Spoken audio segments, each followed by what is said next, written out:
Mano CEO Makojolo, mano Marasha, mano Elijah Washira. Ingeni ako ang'enu ng'eyo kaka siasa liet Kenya ka. Nitiere nyaka joma wan gi sirkal ka to sabotage sirkal ma wantiere. Kendo gitimo timbe moko mamiyo jopiny chich gi sirkal, jopiny tang' gi sirkal. To wawinjre ni saa asaya mokel gima manyien. Nitie gik ma kisungu luongo ni teething problems. Kidare odi midake sani, midhi ot manyien. An gadier ni ka kinyi chiew, tibiro manyo toothbrush dakika 20. Gima nche dite ka kane. Samoro nyalo kata end up nitede sitting room. Kata kamano tinde nitiere yore manyasani ma ji dago. Kata manyasani go nyaka gik moko gwenyre. Kech ing'e ni ot misedake piyo gimoro amora ing'e kama nitie. Kidhi ot manyien kata idar mana nyasani.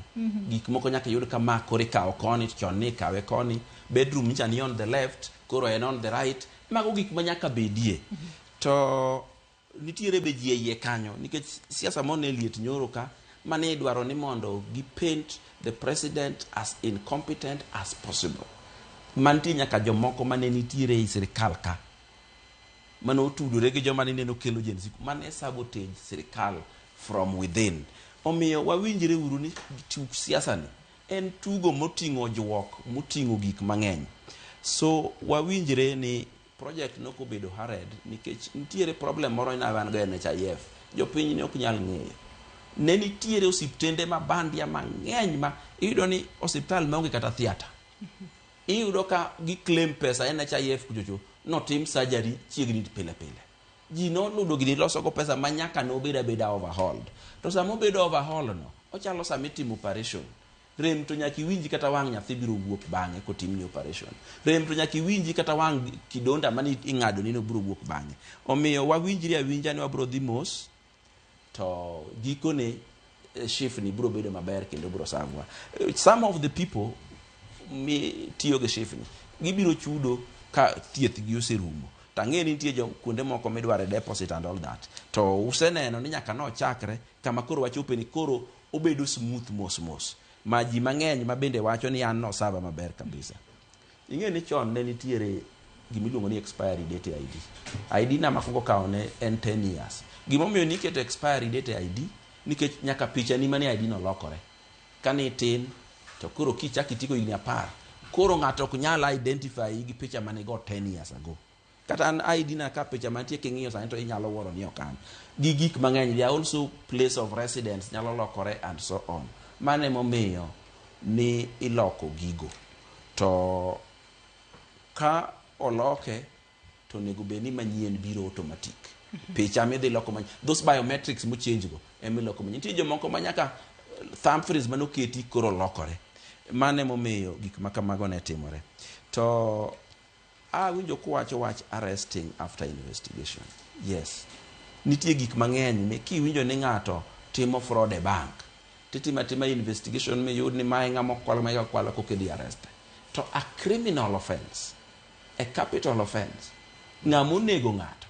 Kidwa rito ni tim investigation, lewni mano nego ng'ato mano timore mokose pando moyiecho mokan masa moro ringo pondo the Uganda. Emomiyo there are cases where we arrest you immediately, wadwa penjo court ni court. Yienwa uru wakan ng'ani kama tin kapod watimo investigation oko. Nitie seche moko mabende oko kuro be koweyi tidhi interfere gi witnesses. To gima nadwa wacho kopogore gi wiche gi te about criminal justice ma Kenya kaka wuono. Chik moro no kel kan 2010. Chik moro kel 2010 ni no kel a lot of activism. Mano ket ni ng'ata kata ng'amo dhi e duka, mong'iew beti, mong'iew tupa, mopako, moketo spy mong'eyo ni ng'ane koro dhi ode, modhi obete, pod kido kodhi kuchocho, to kiny koto semiye bondo duogo oko. To samo miye ni kata witnesses kuro luor. Ng'ama nyalo dhi beto ng'ato brazenly kamacha. In ema dang' idhi bedo witness. Omiyo wadwa ni mondo court on day one decide ka it is a premeditated murder ma ok chiwe bail. Bail ni ema semiyo ok wanyal deal gi criminals maber Kenya ka. Wach ni mogik Odoyo Owidi. Ne oganda luo thuolo masani. Wan kaka luo. Wan ya sirkal mogwelwa. To sirkal mogwelwa ni ogwelwa mondo wambe kaka oganda luo wachame gikeni mag Kenya e thuolo moyudore. Omiyo kiwinjo ka ng'ato wacho ni wan waonge sirkal nikech onge winjruok, otemo nyisi ni siasa mara kwede ma mi yiera mayot. Ok wabede sirkal mondo wayud gima wakwedo sama wa campaign. Mane gima chendo. Nikech joma nie sirkal piem go tek. Omiyo wawinjre ni ng'ama oyiere bunge, ng'ama oyiere MCA gin e sirkal, gichamo msach sirkal, kendo sirkal miyogi pesa ma gichiwo go dongruok. Wan e sirkal kik waket nwa wuondo jopiny saka sa. Erokamano nya Victor, wachni mogik e bwo Jacob achak kodi Jacob e bwo nyiriri 30 thuolo marumo. Adwa kwayo jowa matindo moganda